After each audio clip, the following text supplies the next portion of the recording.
Hello, everyone. Welcome to the Women of Color in Engineering Collaborative.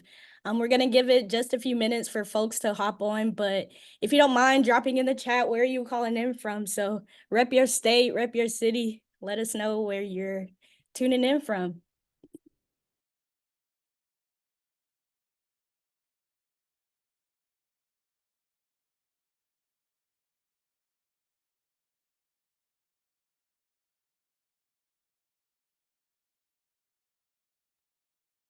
Welcome for those just joining us. We're putting in the chat where we're calling in from.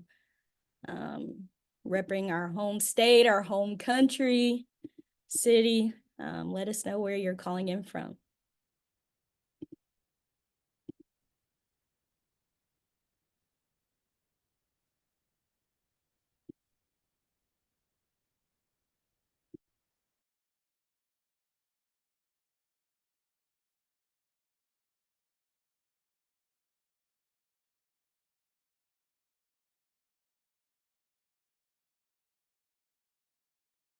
Okay, thank you everyone. And I'm seeing in the Q&A that the chat is disabled for some folks, but I am seeing we got some Houston, Texas, some Pennsylvania, some San Diego, California. So we're gonna fix that so you all can be able to engage with us. But welcome. Thank you for joining the Women of Color in Engineering Collaborative's May webinar entitled Keeping Calm to Address Burnout, Coping and Living Mindfully as Women of Color in Engineering. I am Kanasia Thompson, and I have the honor and privilege of serving as a programs manager for the WCEC. Before we get started, I would personally like to acknowledge all that continues to contribute to our collective burnout, such as the devastation, oppression, social and climate injustices near us and around the world that directly impact women of color in Palestine, Congo, Haiti and the Caribbean, and Sudan, just to name a few. The current climates that we are all navigating in the midst of legacies of colonialism and white supremacy continue to contribute to our collective burnout as people of color. Naming this is only but a small part in our collective liberation from systems of oppression. I also want to acknowledge the ancestral and current lands of the Muskogee Nation that I get to do this work on, as well as on the lands that were stewarded and inhumanely built on the backs of enslaved persons, otherwise known as Alabama. I am joined in this great work with our project director, Dr. Lola Rodriguez Vargas, our marketing and communications coordinator, Drew James, our principal investigator, Dr. Roberta Racone from SWE, and our co-principal investigators, Dr. Dinah Martinez from SHIP, Dr. Stephanie Page from WePan, Dr. Tiffany Smith from ACES, and Dr. Rochelle Williams from Graduate Fellowships for STEM Diversity, who is representing NSBE. I want to welcome you all and thank you for taking the time to join us as we continue celebrating AAPI Heritage Month at the WCEC. Before we begin, I want to take care of a few housekeeping items. I want to first thank Wei Yuan and the Society of Asian Scientists and Engineers, one of our member organizations, for collaborating with us for today's conversation. If you want to enable closed captioning capabilities, that option is available by clicking on the CC icon at the bottom of the Zoom app. Please be aware that this webinar is being recorded and will be uploaded to both our website and social media platforms. If you have any questions for either one of our guests today, please place them in the Q&A that can be found at the bottom of your screen. If this is your first time joining us, the WCEC is a collaborative of more than 20 plus STEM-focused organizations and associations working to reshape the landscape of engineering to be a more diverse, inclusive, and supportive environment for women of color. We are driven by a collective vision, which is to create an engineering industry where every woman of color feels a profound sense of belonging, where her talents are celebrated, and where she is empowered to lead, innovate, and thrive. We welcome you to join the work of the WCEC by visiting our website, which is now being placed in the chat. And today's webinar focuses on one of our strategic plan priorities of improving pathways to internships, scholarships, and jobs in engineering for women of color by addressing burnout and imposter syndrome from the perspective of cultural wealth. Our moderator today is Dr. Grace Poon Ghaffari. Grace is the creator of Asian Women College Survivors on Instagram and is very passionate about transforming systems and environments that prioritize the needs and realities of survivors of color, especially Asian women college survivors. Grace earned her PhD in higher education at Azusa Pacific University by studying how systemic oppression and cultural wealth shape bodily harm and healing among Asian American women survivors and sexual relationship violence. Grace also works at Stanford University, where she creates educational interventions to prevent violence and cultivate care among college students. In the fall, Grace will transition to becoming an assistant professor of counselor education at San Jose State University. As an Asian American woman who has experienced dating and racist violence, Grace understands how racism, sexism, and other forms of oppression uniquely intersect and believes that healing of trauma must be intersectional and intertwined with cultural wealth. Grace received her Bachelor of Arts in Economics from UC Irvine and a master's in higher education and student affairs from New York University, and has worked in various areas within higher education as well as student affairs. Grace finds joy anytime she is playing with her daughter, moving her body, and tasting all of the food. So now I'm going to pass it over to Grace to get us into our conversation. Thank you so much, Kanasia, for helping us get oriented to this space and for providing such a wonderful introduction to myself and this important and very personal conversation that we're going to be having today. I also wanted to note that although this webinar will be specific to women of color, I'm grateful that this webinar is also part of AAPI Heritage Month, so we can both center the experiences of women of color as part of women of color's experiences and also discuss the unique experiences of Asian and Asian American women in engineering. Before we get the conversation started, I would love to briefly just clarify some terms that I'm going to be using throughout the webinar. Specifically, I may oscillate between using terms like women of color, Asian American women, and I also might bring up the term cultural wealth. And so I'm going to define a little bit of these terms just to be able to give us a little bit more context into what our conversation is going to be grounded in today. So women of color, so this is a term that was originated from Black feminist activists in the late 1970s who created this political term, women of color. And really this women of color term is committing to the intersectional understanding of racism, patriarchy, and sexism in the lives of racially and ethnically minoritized women. The term Asian American also originates from pan-ethnic organizing during the 1960s civil rights movement. This term is for empowerment and to really collectively organize against shared oppressive experiences among ethnically diverse Asian American communities. And both the women of color and also Asian American women terms are both kind of umbrella terms. And what I mean by that is that both terms really honor both the shared, collective, racialized, and gendered struggles, and also honor the specific racial, ethnic, cultural, and gender distinctions that are also part of these broader labels. So, for example, the Asian American diaspora is very diverse with its roots to more than 20 countries in the East and Southeast Asian countries and also Indian subcontinent.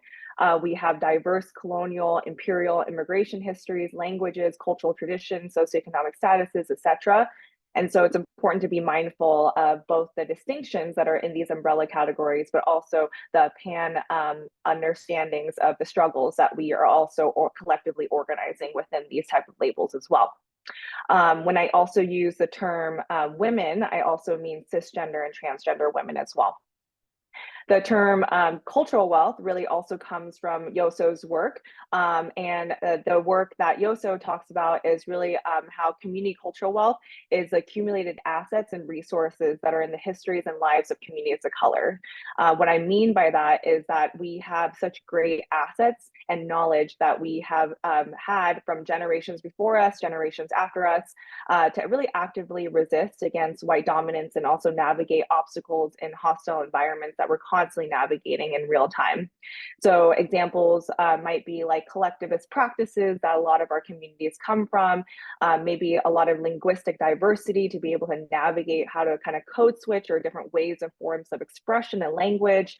Perhaps it's aspirational hopes from generations before and also after us to continue to give us hope and fuel us in really difficult circumstances. and then also ancestral and kind of cultural intergenerational medicines that continue to fuel our healing as we navigate hostile environments, and also food practices that we garner a lot of our wisdom from. So those are just some examples that maybe some of you can also start thinking about your own examples. I know that I have had so many wonderful conversations around what our cultural wealth might look like with so many different communities of color. And I would love to be able to dive into those conversations with all of you, maybe at another webinar experience. But without further ado, I also am so excited to be able to be in conversation with Dr. Wei Yuan. And so I'm going to get this conversation started by first having the honor of introducing Dr. Wei Yuan. Who is the Global Excellence Manager in Lubricants Supply Chain at Shell. With experience across multiple continents and cultures. She has been with Shell since 2011 as an engineer in Houston, United States. And since then, she has had multiple roles in technology, manufacturing, and supply chain, and also in sales and marketing. Wei is originally from Beijing, China. She received her PhD degree in chemical engineering from Auburn University, and in her spare time, she enjoys traveling and painting, which sounds so relaxing. I was actually able to connect personally with Wei yesterday, and something that really stood out to me when we were chatting was that every person has a remarkable story that's worth sharing. And so when we're sharing our stories, although there are often differences in each of our stories, we can feel really validated in our shared connections and similarities. And so this validation can be especially powerful and important when it comes to the stories of women of color, especially in engineering, who often perhaps don't have empowering spaces to share their stories or see how their stories are reflected in their environments that might be dominated by people who don't look like us. So I would love to first invite Wei to maybe briefly share a bit about her story as it relates to her journey as an engineer and a woman of color. So Wei, would you feel comfortable to share a little bit about your story as a woman of color engineer? Yeah, thank you, Grace. Thank you for your kind introduction. And hello, everyone. Good morning, good evening, and good afternoon to all of you. I see you're across the world. And thank you for joining today's section. My name is Wei Yuan. I go by she, her pronoun. And thanks to women of color in engineering to provide us with great opportunities. And this is a great topic that deep in my heart. And as I grew up, as Gray mentioned, I grew up in China and moved to the US to receive my PhD degree. And my husband and a 10 years daughter also lived in UK and Angola, Africa. So I'm so lucky that I was able to experience different cultures and different beliefs.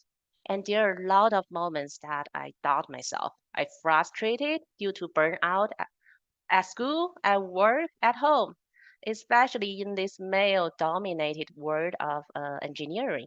And however, I believe that we are all fantastic in our own way. And therefore, I hope that this 1 hour section is just the beginning of our conversation and the beginning we learn from each other. We're here to listen, to support, and to start to build our relationship. Thank you. Thank you so much, Wei. I feel like there's so many different things that are part of your story that we can kind of touch upon. And I know that you mentioned just briefly right now, really the difficulties really navigating engineering, especially what you mentioned, which is like male dominated, right? And I know that really when we're navigating as women of color, it's never our fault if we are experiencing struggles or obstacles. It's really kind of the environmental kind of situation that we're in that is navigating and that is making it really difficult for us to really thrive. And so I wonder, would you feel comfortable maybe sharing a little bit about some of those challenges that you experienced in your environment that made it particularly difficult for you to thrive as a woman of color in engineering? Yeah, that's a great topics to go through. And so, as I mentioned, I grew up in China and I went to US for graduate school in chemical engineering. It was quite a cultural shock when I first arrived and started to present my work actually to the class. And even though I always had 4.0 GPA, and I never volunteered myself to present my work during my first semester here in the US, as I thought my work was not perfect. And the, this went back to the root I had. when I grew up in China, Asia, and I was taught to be low key, to be modest, always work hard and try to be perfect. That made me feel that if my work is not 100%, it didn't worth to be presented. Because of that, I missed a lot of great opportunities during my first semester. Guess what? I felt I was really undervalued. I was so frustrated and I couldn't figure out what went wrong. So because I thought I was so capable, how come that no one gave me opportunities and no one gave me great projects? So the best decision actually I had ever made during that time was seek out for help. And I had a long, warm conversation with my school counselor, and he made me understood that I need to show myself. Not only my strengths, I can also show my weakness and show my achievement and also challenges. The world is not perfect. So no one is perfect. It's okay to make mistakes. So slowly I started to present my work, and guess what? It was different. It was different than what I thought. Everyone thought the work was fantastic. And so actually, so when I graduated, I was the first one to land a good job. So we as women of color, and sometimes push ourselves way too hard and not trust enough in ourselves. For me, most of the time I felt undervalued. It was rooted from I didn't value myself in the first place. And as women, I want to share some very interesting. As a women, at least for me, I think in the job market, as a woman, when I apply for a job, if 90% of my skill match the job description, I will apply for that. However, if a male ally, he may apply the job when there is only 50% match. So it's the inner feeling of insecurity actually contributed to the situation that I was not valued. To change that, I think we need to trust in ourselves. And although, of course, it's a long journey. And with Asian background as a women engineering in this male-dominated working environment, it's not something that we can change overnight. But once I noticed that, I started to build my confidence. And people will value us when we value ourselves. And we as women in color, and we can deliver above and beyond. So that's yeah, something I really want to share with you. Thank you. Thank you so much, Wei. I know that I can definitely relate to feeling like I don't have any value to contribute, right?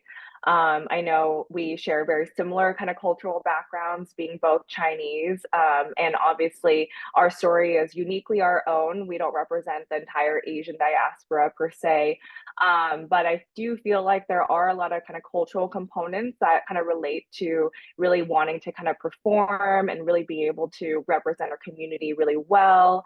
But I also feel like, you know, some kind of threads that we're kind of pulling out from your story is that like the work environment, your academic environment was also feeling like it was not valuing you and all the gifts that you also have to offer too. And so it's almost like a double-edged sword within our own kind of cultural norms. We feel like we have a lot of pressure to kind of put on this specific kind of face, right? And then also within the work or kind of academic environment, we also feel this other pressure where we feel like we're never kind of seen as really contributing or having strengths or assets to be able to contribute, right? And so that's so great that you've been able to kind of navigate and also find that counselor to be able to help you to be able to navigate what this kind of looks like for you, to be able to internalize actually how to self validate, how to find that value within yourself, to be able to use your voice and your capabilities in ways that help to maybe kind of steward that for others. Do you mind also sharing a little bit more about like how you maybe have supported others to be able to help to maybe use their voices where they feel like maybe they need that extra push, maybe similar to kind of how your counselor had supported you? Have you had any experiences doing that for others, or any other experiences that others had done for you to kind of uplift your voice? Yes, thank you. Yeah, that's a great one too. And so that actually it came back from the story actually I had when I first joined the workplace, and so lucky. And back then I had I joined a mentorship. So at my workplace, we have like something called a mentor group, and so senior leaders and will guide new joiners, and not only technically based on the work, but also based on the career development. And so back then, who I had was a very senior leader, senior VP back then, and she came from Turkey. We had very similar background. She came from Turkey. She was a chemical engineering by training, and like I think she is a truly a people leader.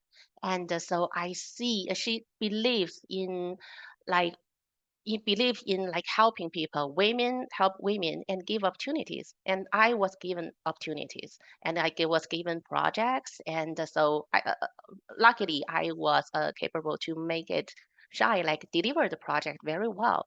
And however, like what I learned from her is that those we need to pass down those kindness. She is like a role model to me.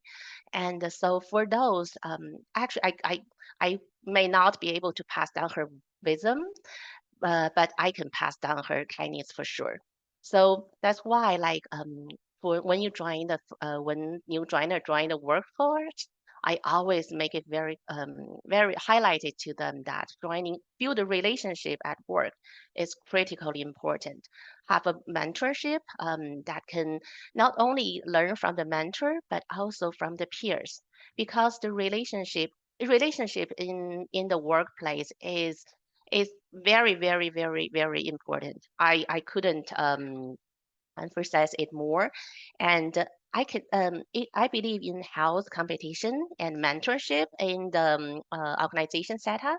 With the health competition and the environment, people are waiting to help and support each other. People are waiting to form an allies, and not only sharing their achievement but also challenges, because people with the similar challenges can work together to find the solutions.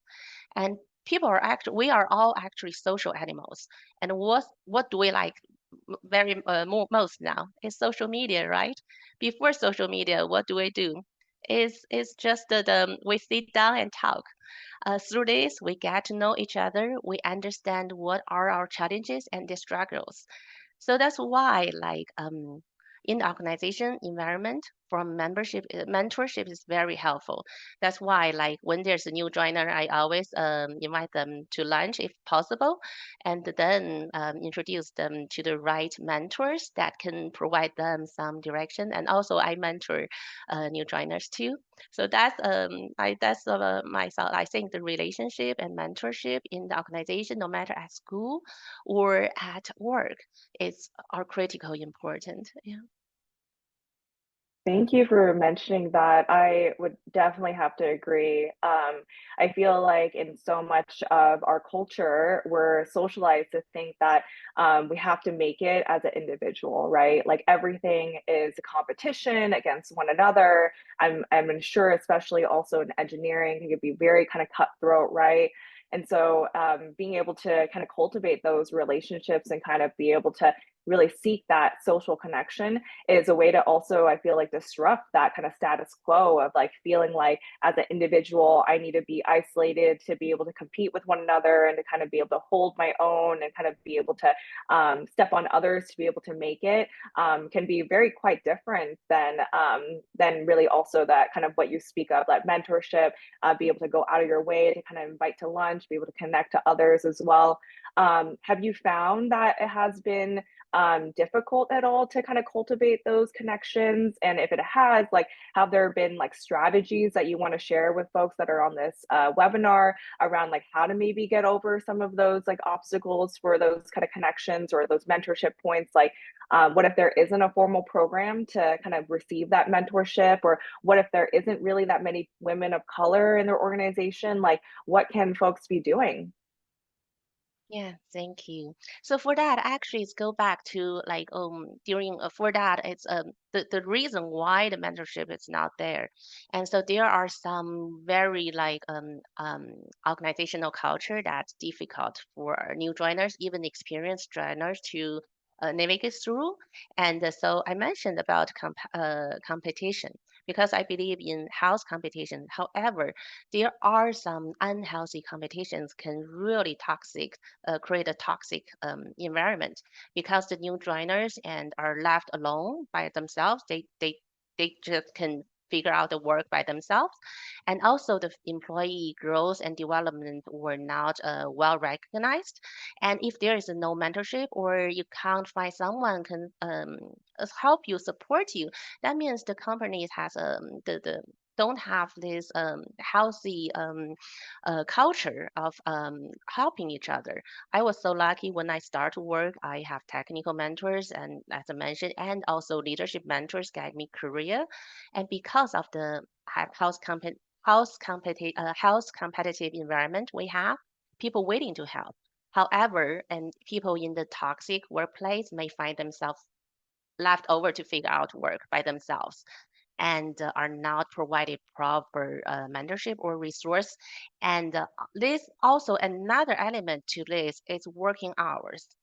And so another very toxic company culture about working hours is like, for example, people I noticed in some organizations, because I worked with suppliers, with customers, and also with other companies.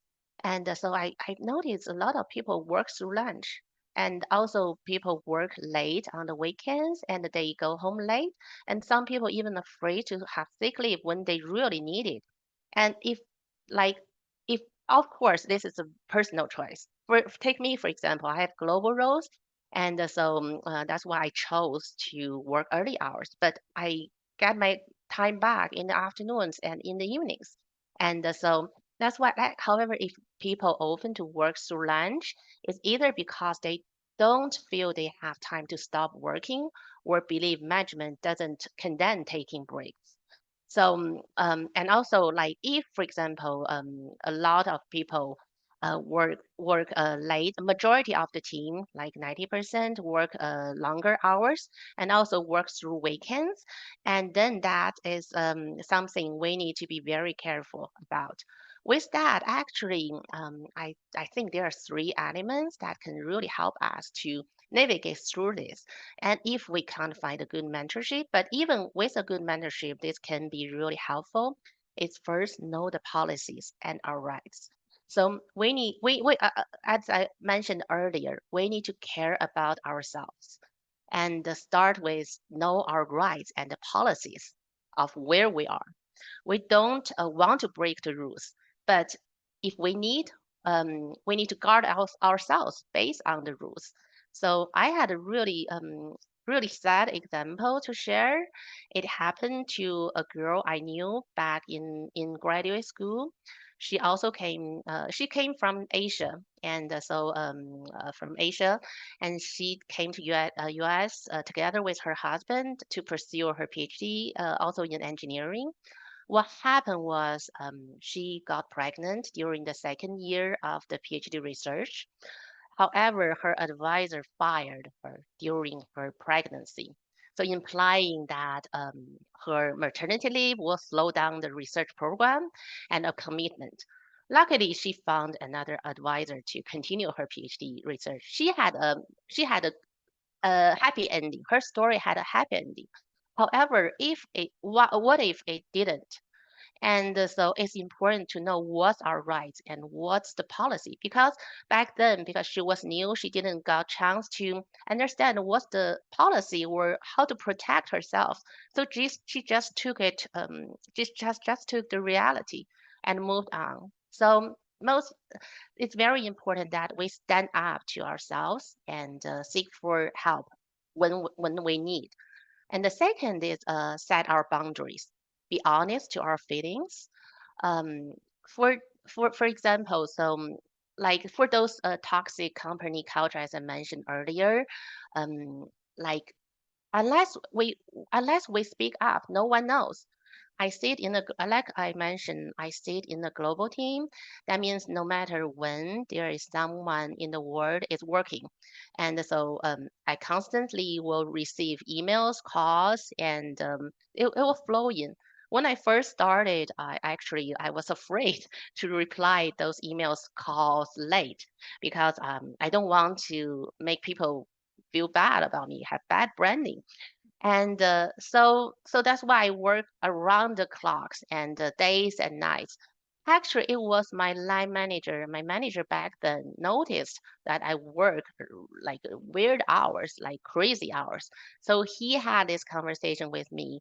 And so he was so kind and caring to me and pointed out that I need to set my boundaries and let people know. Actually, you all know the end result, ending, right? Because I start to think about that. Oh, then I set a boundary and let people know. All people are so considerable and so understandable. I like it. It was actually myself push me too hard. So set boundaries is very important and say no. And last but not least, is report misconduct and seek support when needed. And you may see found from all my stories, seek support, because sharing is caring. That's my daughter taught me. And so, like, when you need anything, just seek for help. It really can help. It can help. So, like the policy is not only set the rules, but also can protect ourselves. Report the misconduct and seek support can help us to like move on and resolve issues. Sometimes actually things maybe not really difficult to get resolved. Just seek out for help. Yeah, that's my 2 cents. It works for me. Hope it works for everyone. Thanks. Wow, such great wisdom. I'm still reeling from that story that you shared about that graduate student who got fired from the advisor. And there's so many different nuggets that I can continue to kind of pull from your wisdom sharing just now. But I know that you mentioned a couple of times right now, one, with a graduate student that was pregnant and was essentially fired because of the pregnancy, which I can say many things about right now, but we're recording, so I won't say that. Um, and you also mentioned, like learning from your daughter and the wisdom that you've been able to kind of garner from that too. And it just reminded me about like how complex it is to navigate as a woman of color, but also being a mom, right?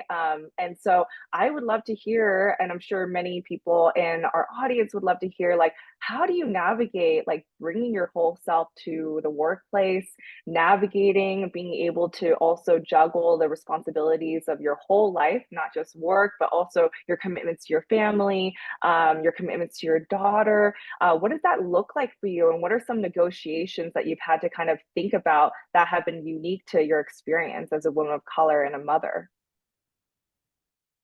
Yeah, thank you, thank you. So that's also a topic that deep in my heart. And so my daughter now is 10 years old. So I'm still learning because especially in the education system, U.S. education system is different from the Asian Chinese education system. So I'm learning along the way, and especially we move across the different countries, different continent, and adjusting is really important. And so for that, actually, I have for me, I think set boundaries and also have clear purpose is very important. And so I have a clear purpose for the company and my family that is to fully support and help others.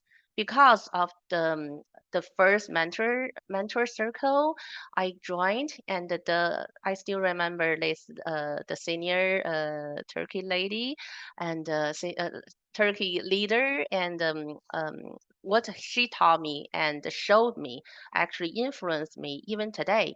So for me, I truly believe that fully support and help for others are critically important. It's not only important for me, but also important for family and also for the company. So, like I believe in giving back to the company. I was recognized and supported by my leader. I will pay back to my peer and to new joiners. And also, I believe in building a strong relationship with people, not only at work, but also with my family. I actually that is the key philosophy I have. So then it go back to how I fully embrace myself to work and to family. Actually, at work, I learned a lot from my kids. And because like the birth of my child was a life-changing experience. You're a mom too, right, Grace? And so you may also agree with that. It's a really life-changing event. And I felt mixed emotions when I returned to work and after a maternity leave. Though back then I was only have 6 weeks. That was the policy back then. And now it's a really, really good. Most companies have a longer maternity leave. So I was worried. When I go back, I was worried that I won't be able to perform at the level I left. And coming back to work can be scary when you have a young child at home who needs you.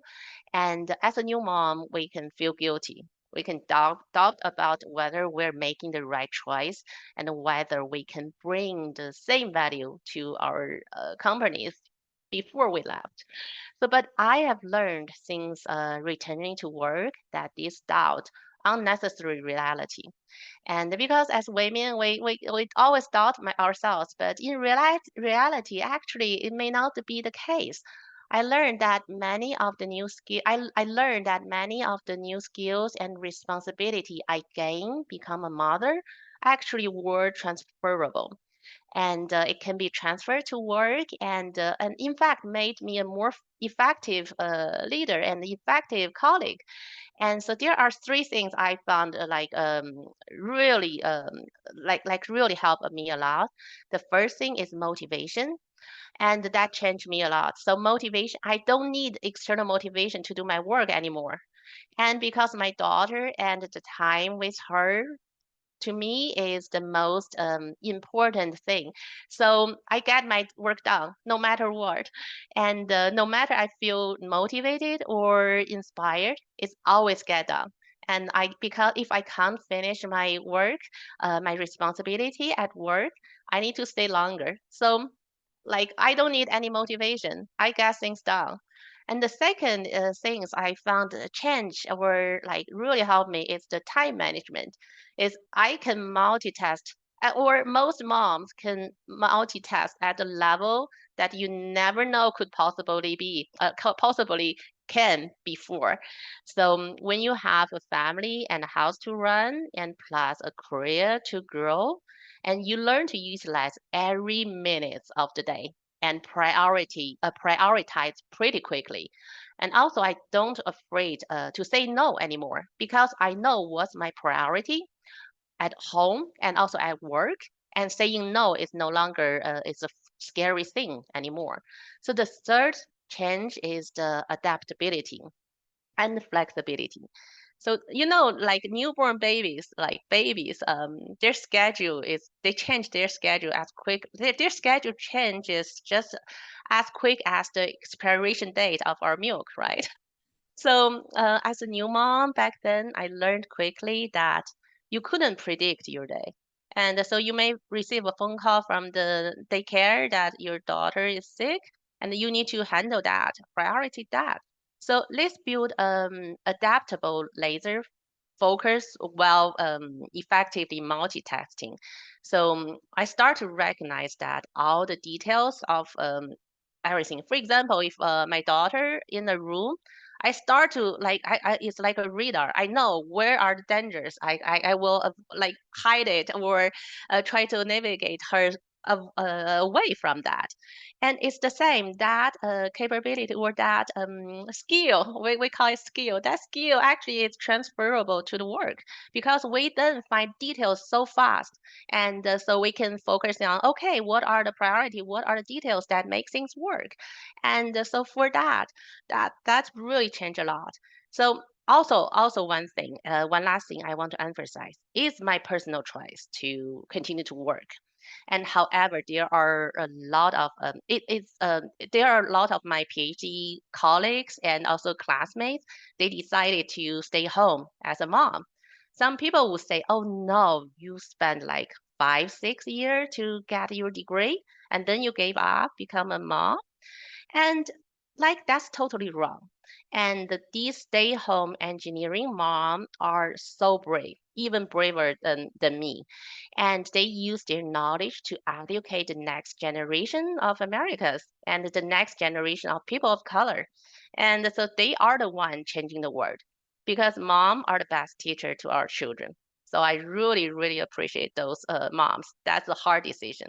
So no matter which path we choose is best for us, it's always the best for us.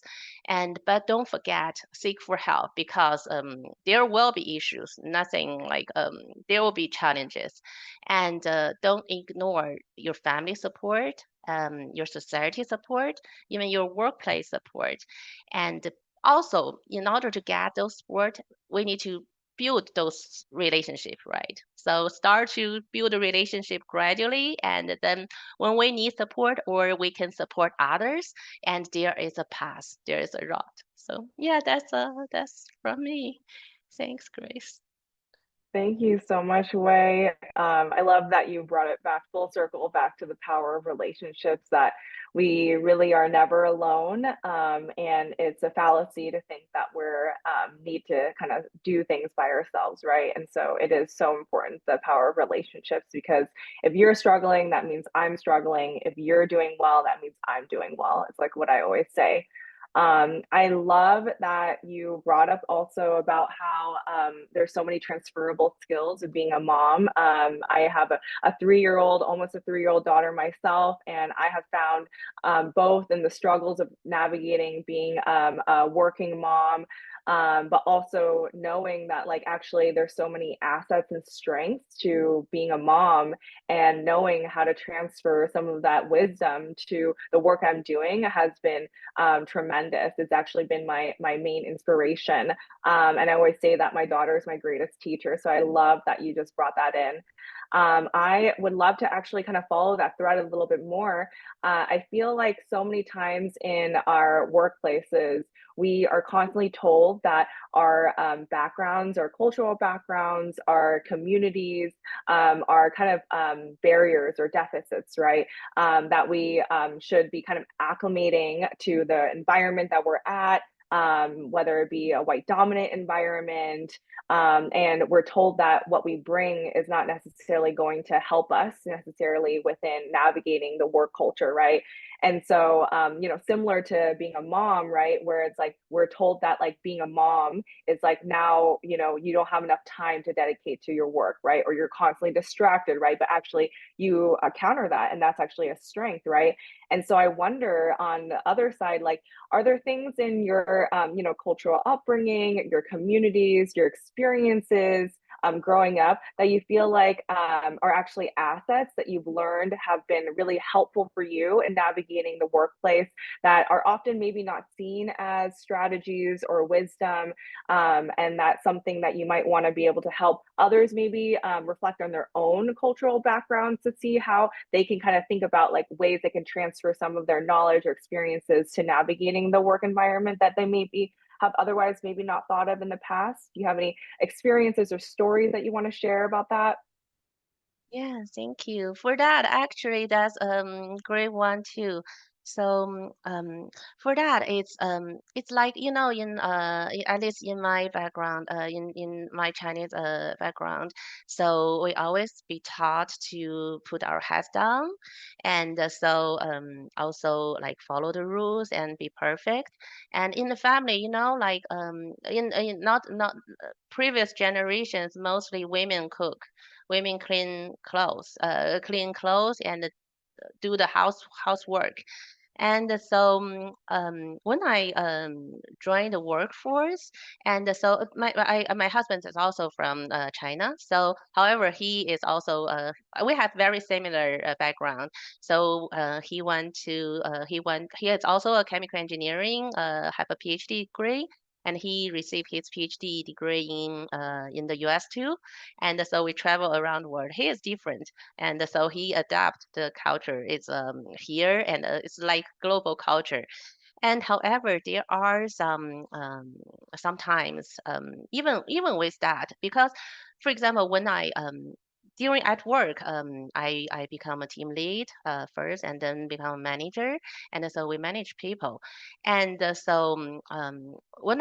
remember when I first become a team leader, I brought I always try to balance work and life, and also when try to make sure that when I left work and arrive home is different. Work and life should be different. However, it's really hard to do. It's almost impossible because when you think about something at work, or you get used to a style or a habit at work, sometimes gradually you will bring home. And so I remember when I first became a team leader, I brought my work relationship back home. So let me explain. So at work, sometimes I need to make decisions and give directions. And because especially when we're facing customers and we need to have a response very fast, and also have show our team members which direction to go and how to interact with customers, etc. Then at home, I start to give my husband directions. So that's not wrong, nothing wrong. But I was so used to the habits that I formed at work and brought it home. You can imagine, because we are equal, and what we're trying to, the men and the women, we are equal. And so it's you can imagine it didn't really help with the relationship, because there's no one is superior than the other ones. So like that's why so there's no need for hierarchy at home, right? So I learned from mistakes, because one day I didn't notice until one day he pointed out that to me. And then I was like, oh my God, in my back of my mind, I was like, oh my God, what did I do? So I learned from my mistakes and constantly remind myself. And to do that, actually, we need practice. We need to constantly remind ourselves. And the most important thing is that ask myself that what is the most important things at different stage, at different places. Go back to prioritize, right? And at work, be a professional is more important. And at home, being a wife and mom is more important. And we need to have equal relationship, and also similar at work, we need to have equal relationship. Although I lead a team, but we achieve goals together. It's not who is higher than who. So based on my priorities, I made choices. Always, I made tons of mistakes, and so I cautiously that play soft or play strong depending on situation at home. And so we play equal, so it works very well after that. And however, this, as I mentioned, need practice. And because we want our family, we want to have create a great environment for our daughter. And of course, I made mistakes, but I learn from those mistakes, and so those mistakes make me stronger. And also, one interesting point is I also found boundaries from those mistakes and conflicts. So both at work and at home. So it felt like the trial and error method. And from the mistake, I get to know my husband or my colleagues. I get to know them better, because I know, and also I get to know myself better. And because I start to know what's my boundaries. And I know what's their boundaries, and I remember those. And so when I know these boundaries, I'm no longer afraid to have conversations with them. And also I'm not afraid to say no, because when we have clear boundaries, we have mutual trust built, and it's really easy to get work done at workplace and get things aligned at home. So yeah, that's what I saw.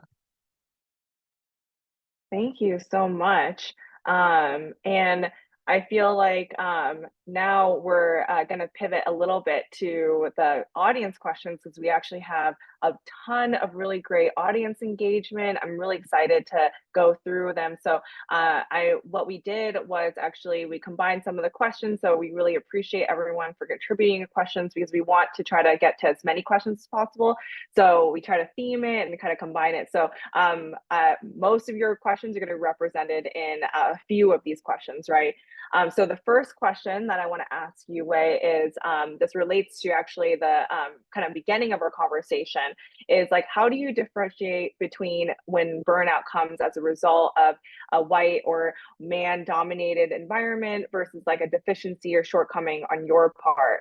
And I would love to hear, you know, your kind of take is, and I also can relate to this question too, and not being sure exactly like what's going on, right? Yeah. How would Yeah, you respond? thank you. Yeah, so thank you for the question. And actually, for that, um, let's go back to who we are, right? So we're women of color, or welcome some gentlemen in the call. So we are humans, and no matter no matter which country we came from, which culture, which background we have, at the end we are human, and we're the same. So there are some like. At the beginning, we try to group together and build allies and build relationship to support each other because it's easier to do that way. And so we can work together as a women of engineer, women of color. And however, when we are mature enough, actually we don't need those anymore, right? Because like for example, I could be wrong, but for example, in Asia, in China, I'm Chinese, so I can say that in Chinese there are people very quote unquote white. There are some people quote unquote like very Chinese, and so it's all depending on the background and the education or the family environment they have. So when I have burnout actually, and I at the beginning I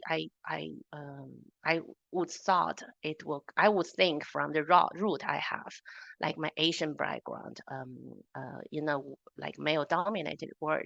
And however, then the more I work and the more I work with different culture and different continent, I found that actually we are the same. We are people, and so we just see things differently. The workout was because of the experience we have. Everyone is unique. We are unique in our own way, and we are fantastic in our own way. And so the burnout was because of the maybe the relationship, unique relationship we have, maybe because it comes from the unique work experience you have, or the unique experience you have at school. And so those burnout actually I won't emphasize too much on which cultural background we have. I would say like we will find out, okay, for example, the burnout I have when I can't get my class schoolwork done. I can't get a good grade. And so people with similar issues, they can get together because by then, like we don't care if what color we have. We just want to share our challenges and solve the problems and try to work together. And similarly at work. And so, for example, we got bad suppliers and we can't get the product to our customers in time. From one team they have this issue, the other team has the same issue, and we combine, like we can seek for support from each other, but not because we are different color. So that's my like for the burnout. I would rather focusing on the problems we have and try to find an ally, find someone can support that we can work together and build a relationship. And then in this way, actually, from the different culture we have, we may have different solutions, and we can learn from each other's solutions. So that's my thought. Yeah. Thank you. And I would love to answer this question too, and just to be able to share my 2 cents a little bit as well.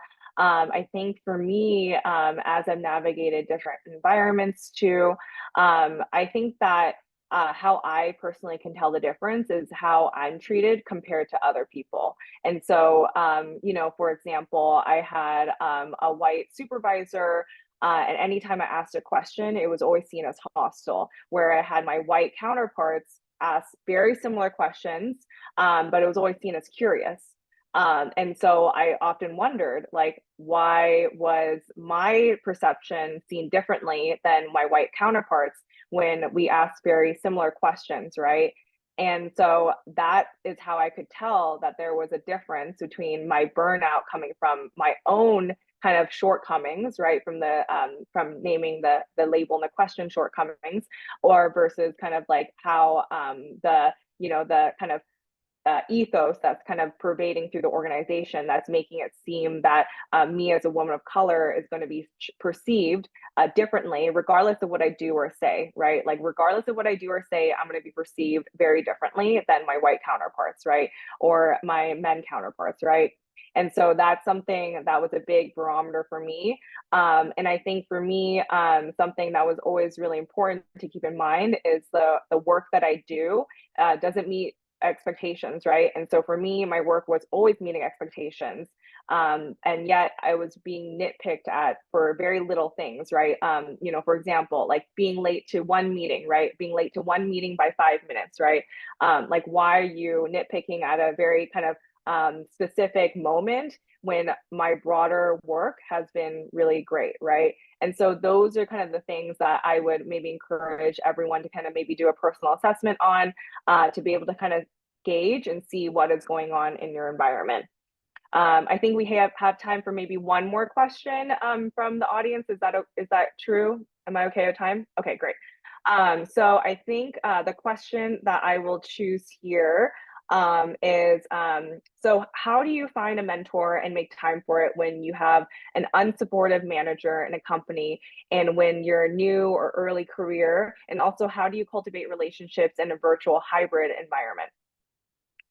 Yeah, that's a fantastic question. Thank you for that. And actually, when you join, like depending on where you are, and so if you are in a school, like in education, like in the university, and so there are a lot of like organization like WCEC, so different organizations, and also Asian like different background, and so they will normally have the mentor program, and so go join those networks and join the organizations and seek out for that. I'm sure WCEC has something similar, and also SAIS, Society of Asian Scientists and Engineers, um, Kanesha mentioned earlier, and they all have a mentoring program. And also, if for example, the organization you don't you're in don't have those mentor program, actually, it's good to ask them to set up one, because we all are unique. That those are really great things to have. And if you are in a corporate environment, actually it's similar. In the corporate environment organization, and so we normally have different aesthetic organizations, and so for those we have different mentoring program, and you can join. And again, if they don't have in your company, if you don't have, and you can ask for one, or even you can initiative it and start one. And so for that you can find a mentor, or you become the mentor yourselves. And so in this way you can test your mentor, practice your mentor leadership skills in the way that let people know like you're so capable. So those are the mentorship for that. And so sorry, the second question for that, second part of How the do you question. cultivate relationships in virtual or hybrid environments? Yeah, this is really tough because I love food. Similar to Grace, I love food. I love going out for lunch with colleagues because lunch is a very, very unique time. And people, we now get to know people and build relationships. And with this virtual environment, it's really hard, but I think the camera and the technology really help. Like I have example, my one of my manager, and when I was in US, he was in UK. And so since the beginning, like actually, I worked in his team for 3 years. I've never met him in person, but I felt like I know him like as a person. The reason is the camera. The camera really helped. Every time I have conversation with him, no matter what conversation, either a career development or it's a project, anytime I turn on my camera. And because then I can see him in the eye and he can't multitasking neither. So like I think camera really help and the technology is it's really great. And the other thing is actually social network. It's I know like sometimes it's also personal choice. If you feel comfortable, utilize the social network. And so, for example, there are a lot of, I won't mention the names, but there are a lot of social network and also chat apps that you can use. And so for that, you can learn from each other. Like you don't not only communicate through works, you through communicate through the person in their daily life. So that's my thoughts. Thank you.